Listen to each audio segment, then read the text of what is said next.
बसंत पंचमी के अवसर पर खरगोन जिले के भूलगांव और डुंडगांव में रेवा गुर्जर समाज द्वारा सामूहिक विवाह सम्मेलन आयोजित किया गया, जिसमें क्षेत्रीय सांसद और विधायक ने पहुंचकर नव दंपत्ति को आशीर्वाद दिया। विवाह के बाद ससुराल में बेटियां अपनी सास को माता का सम्मान दे और सास अपनी बहू को बेटी का दर्जा दे। बेटियां दो परिवारों को जोड़ती हैं। यह बात खंडवा के सांसद ज्ञानेश्वर पाटिल ने समीपवर्ती ग्रामों ढकलगांव, खगवाड़ा, चित्रमोड़ और साथ ही में भूलगांव और डुडगांव में रेवा गुर्जर समाज द्वारा सामूहिक विवाह समारोह में मुख्य अतिथि के रूप में व्यक्त करते हुए विचार कहे। और वहीं विधायक सचिन बिल्ला ने कहा कि सामूहिक विवाह के आयोजन से फिजूल खर्ची रुकती है और सामूहिक विवाह बदलते समय की आवश्यकता है। इस दौरान सांसद पाटिल ने ग्राम ढकलगांव डुडगांव में सामुदायिक भवन निर्माण हेतु 10-10 लाख रुपए और ग्राम भूलगांव में सामुदायिक भवन निर्माण हेतु 5 लाख रुपए प्रदान करने की घोषणा की। आज ग्राम ढकलगांव में आयोजित 41 जोड़ों के सामूहिक विवाह सम्मेलन के शुभ अवसर पर मैं सभी परिवारजनों को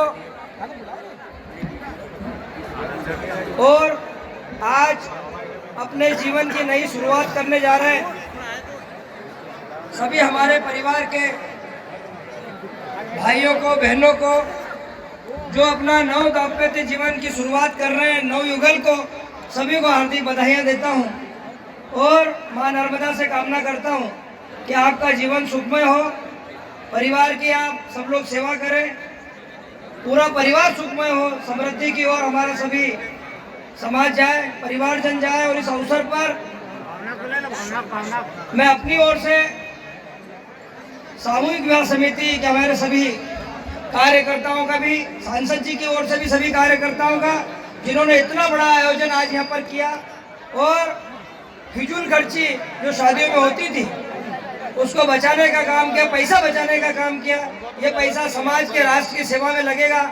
इस भाव को लेकर भी आपको बहुत बहुत धन्यवाद करता हूँ, आपका आभार करता हूँ। काम देता हूँ और सभी माता पिताओं को भी बधाई देता हूँ और बेटियों से विशेष रूप से निवेदन करता हूँ कि आज आप किसी के आंगन में बहू बनकर जा रही है और जो सास है उनसे भी निवेदन करता हूँ कि जो बहू बनकर आ रही है उसको आप बेटी बनकर उसको अपनाएंगे तो निश्चित रूप से जो हम आज रोज सुनते हैं, देखते हैं कि सास और बहू के अंदर जो मनमुटाव होते हैं, क्योंकि वो बहू बनकर आती है इसलिए सास और बहू के बीच में मनमुटाव होता है। यदि हम उसको बेटी बनकर उसको अपनाएंगे तो जो सास और बहू की बजाय बेटी और माँ का संबंध होगा तो उस परिवार में किसी भी प्रकार की किलकिल होने का सवाल या किसी प्रकार की खटखट होने का सवाल ही नहीं पैदा होता।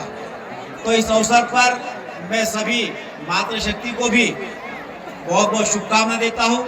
और बेटी किसी के आंगन में जाती है तो एक घर नहीं, वो 2 घर का उद्धार करती है।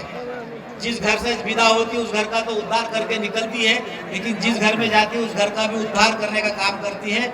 और माता पिता के यहाँ से जो संस्कार लेकर जाती है वो सास और ससुर के यहाँ पर भी संस्कार देने का काम करती है। ऐसे नव दंपत्ति को मेरी ओर से बहुत बहुत शुभकामनाएं देता हूँ कि आपका जीवन सुखमय हो, मंगलमय हो, आपके आंगन में हमेशा खुशियाँ बरकरार रहे। सामूहिक विवाह समारोह में 114 जोड़े परिणय सूत्र में बंधे और इस दौरान भाजपा नेता जय करुणा, जितेंद्र सुराणा, साथ ही में बड़ी संख्या में समाजजन उपस्थित थे। खैर, मध्य प्रदेश के लिए बड़वाह से वाजिद खान की रिपोर्ट।